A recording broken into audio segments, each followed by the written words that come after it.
Welcome to the Content Amplified podcast, brought to you by Masset. Our goal is to help you get more from your marketing content. Each episode is a 10 to 15 minute interview with industry experts that share amazing insights to help you squeeze as much juice from your content as you possibly can. Here's today's interview. Welcome back to another episode of Content Amplified. Today I'm joined by Natalie. Natalie, welcome to the show. Thanks for having me. Excited to be here. Same here. Natalie, I'm excited for the conversation. It's going to be a fun one. Before we dive in though, Natalie, let's get to know you a little bit about your career and background. What do you love about content marketing in general? We'd love to kind of get to know you before we start with the subject. Sure. So I have been a startup marketer or a solo marketer, sometimes both, for about the past 10 years. And I consider myself sort of a marketing generalist, but have sort of an emphasis on creative and content on that side of the house. And before my current job, I had a brief stint at the largest company I'd ever worked for. It wasn't that big to most people, probably it was about 500 people. And I learned in that period that I just do not enjoy working for large companies. And so I'm currently in my favorite role I've ever been at, which is sort of the perfect combination of all of my skills and interests and passions, which is I'm leading marketing at an early stage startup called Capsule, which is an AI-powered video editing tool for enterprise teams. And the challenges that they face are being able to edit videos 10 times faster and easier, keep everyone on the team on brand, and make collaboration seamless across the whole org. And it's been a really exciting time to be part of the company. I really enjoy building from the ground up. I love being involved in every aspect of the business. I really enjoy being able to see the impact of my work and know that I'm really driving business initiatives forward, and just working with a small team to do amazing things with limited resources and really push our collective creativity. So that's a little bit about where I'm at now and why I love working at startups, and content has been a big part of that. I think content is marketing, and it's, it fuels every part of marketing. And so that's really important at a startup. I love it. And I love that phrase, content is marketing. That's actually my LinkedIn background, like that banner. I have that quote right there, and I love that 100%. So I'm super excited. Your background is so relevant to the discussion as well, with being the head of marketing and really working on every element of the business. You get to see a lot of what's going on in all the different marketing channels, what's going on out in the industry, and you get to experiment and try things at a really rapid pace at that stage of business, which is really cool. So what we're going to dive into today is what is and isn't working in 2024 for marketers. And obviously, everyone has their own experience, and this can be different for everyone. But Natalie, based off of your experience, I'd love to kick this off and really ask, what is working well for you, and what should people maybe consider throwing into their marketing mix in 2024? Yeah, I will start with the caveat, just some context of where our company is at, because I think that's always important to understand when you're hearing someone else talking about what's working for them. It's good to have the context. So Capsule is an early stage startup. We're a very small team. I'm a marketing team of one. It's really just me and our CEO. We are just sort of leaving, I would say, the product market fit stage. Capsule is currently in public beta and have been in public beta for about 8 months, I think, and have spent a lot of time these past 8 months talking to a ton of customers, a ton of prospects. That's like the number one thing we've spent our time on, so that we're building exactly what they need and we're getting the messaging just right. And then with that, we're shipping very quickly both features as well as campaigns and messaging to see what's really working. So, and also at this stage, we are doing a lot of things that don't scale. So I think that's really important at a startup to not think about the process initially and how is this going to scale? How can we possibly do this feasibly? We really are taking an approach of what is going to be the most effective, the most impactful to reach the people, to get the right message to the right people, even if it's going to take, 3 months of my time to get that, to do that right. So one of those things that does not currently scale, but has been the most effective channel for us has been these very targeted, intimate, in-person dinners in a few major cities. So we have identified an ICP. We've identified a very clear pain point with that ICP and know that Capsule solves it better than anything else on the market. And so we want to reach as many of those people as possible. And these are often heads of creative, heads of video, heads of brand at B2B SaaS enterprise companies with at least, 500 or so employees. And so there's often a high concentration of them in cities like San Francisco, New York, Boston. So we've hosted these in-person dinners and gotten these groups of people together to connect with each other. We often have customers, and we have like 2 to 3 customers present at each of those dinners. And we really focus it around, some topics and pain points that they are all facing. I think there's a lack of, I think people post-pandemic are still really craving in-person connection and networking and building relationships with peers and hearing what other people are doing and what's working. And so because we've identified this very specific group of people, that they're excited to get together. They're excited to talk about AI and video and how other teams are approaching it. And we are facilitating that. And one thing that we learned, the first dinner, I think we actually didn't sell hard enough. So on the Capsule side, our attendees are me, our head of sales, and our CEO. And then the rest are prospects, maybe a couple customers, maybe a couple just kind of friendlies. And the first time we did not sell hard enough. Our consecutive dinners, we tightened a little sales pitch at the beginning, just so people have some context of who we are, and they leave that dinner knowing the problem that we solve for them. And then the great part is we do these intros. We go around the room. I start and stand up and say, "Okay, tell me your name, where you work, what you do there, and then what is a big bet you're making around video this year, and bonus points if it's related to AI." So that kind of breaks the ice and gets everyone talking, and later people can connect with each other and talk about shared challenges. And then the great part is that our customers will stand up and talk about how they're working with Capsule, and this is a big bet that they're making. And so even in that exercise, we continue to get validation that the pain point and the message was continuing to be consistent across all of these ICPs.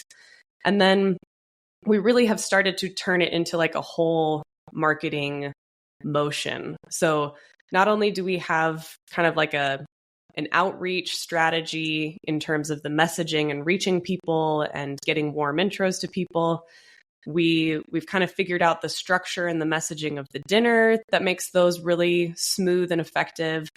And then we also have kind of a follow-up motion, which is I take a lot of pictures of the dinner and then I upload them into a Dropbox folder. I have an email with everyone's LinkedIn profiles linked and a link to those photos in the folder, and say, like, feel free to connect with people.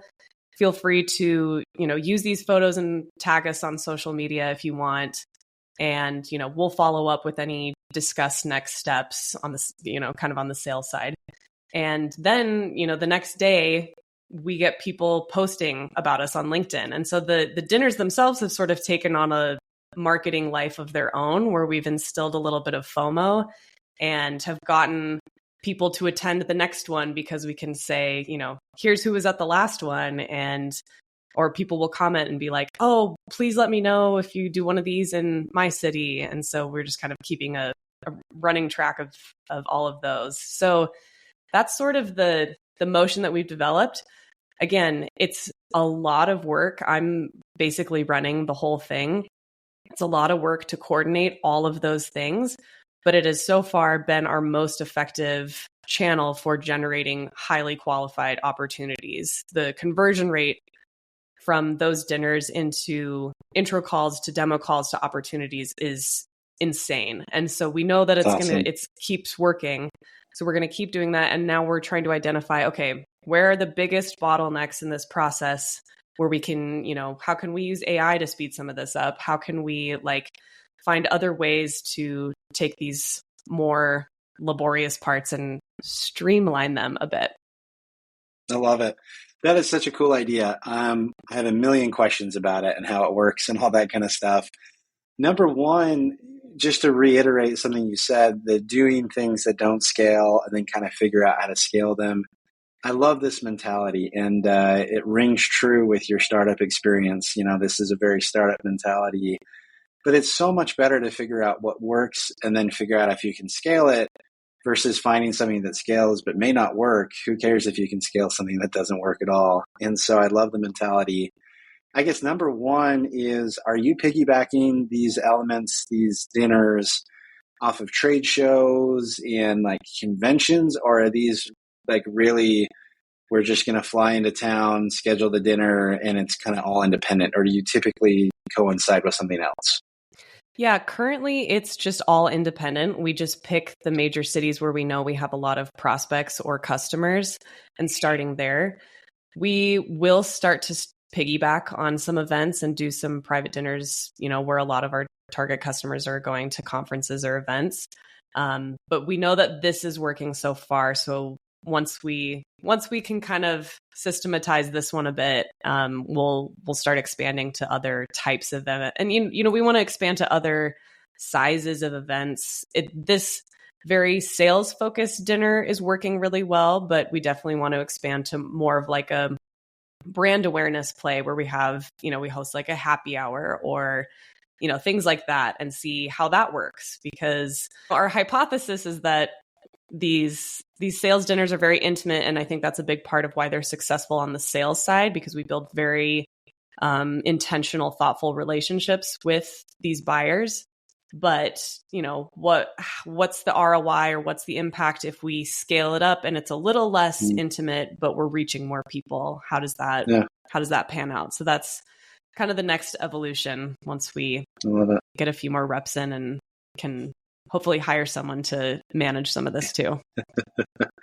That would be nice. That's awesome. You talked about introductions and things like that. What's some advice about how to actually get people to attend these events and get them excited to actually go there? It sounds like you've built some momentum, but how did you build the momentum in the first place?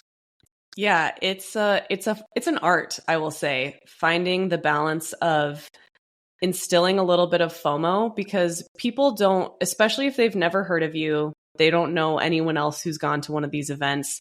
You need to build a little bit of FOMO and make them feel like they will miss out if they're not going to go to this.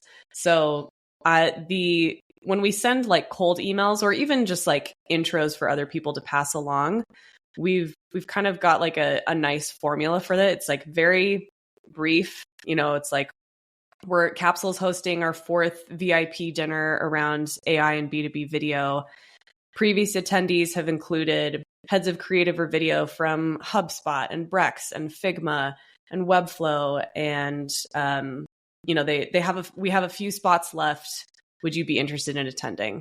So you have to create a little bit of urgency and a little bit of FOMO to help people understand this is important to me. This is worth my time.